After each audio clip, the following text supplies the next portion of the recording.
So this was a weird experience. I had seen my favorite visual artists, illustrators, do painting online, and I thought that's really cool. Can I do the same thing, typing online?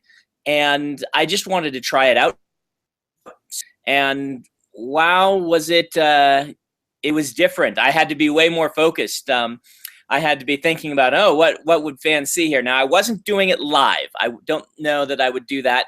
I did do one for charity live, but that was like a silly story that I brainstormed with the people in the chat room. That's a different experience than actual books. When I wrote my actual book, I recorded it, let my assistant watch through it, make sure everything looked good. And, you know, writing makes for very weird performance art because it's so all in your mind and so slow.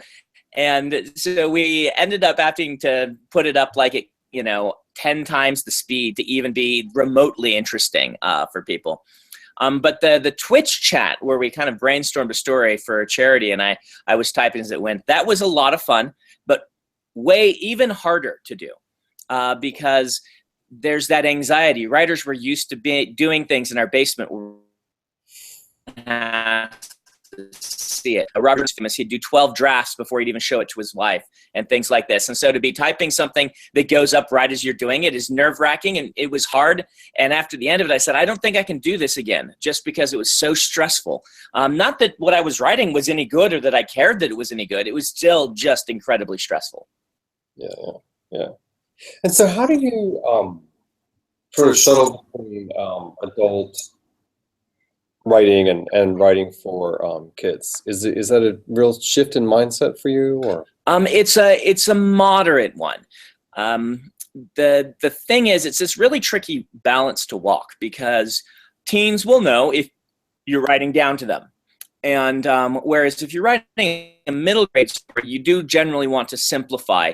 That's when you're writing for the very young crowd. When you're writing for teens, you don't want to simplify. In fact, I remember as a teen going to my library and wanting to read The Dragon Riders of Pern, this great classic fantasy series, and finding it in the children's section where the library had shelved it. And I got so upset. I went to her and said, these are not children's books. These are real important adult works. And she's like, well, that's where the teens go. They like to read them, so I put them there.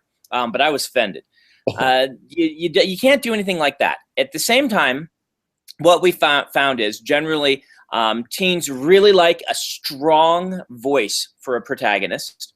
They like you to get to the point a little faster, which is pretty good for, I think, all writers' inclinations. We tend to beat around the bush a bit to beat the story.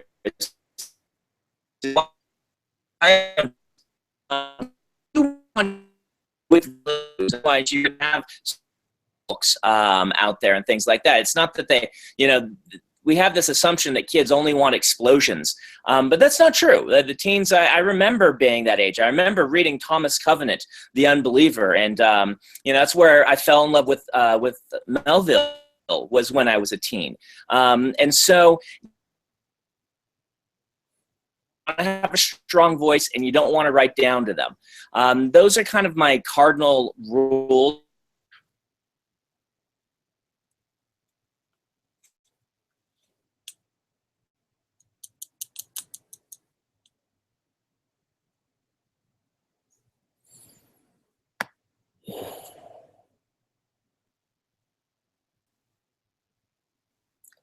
Hello.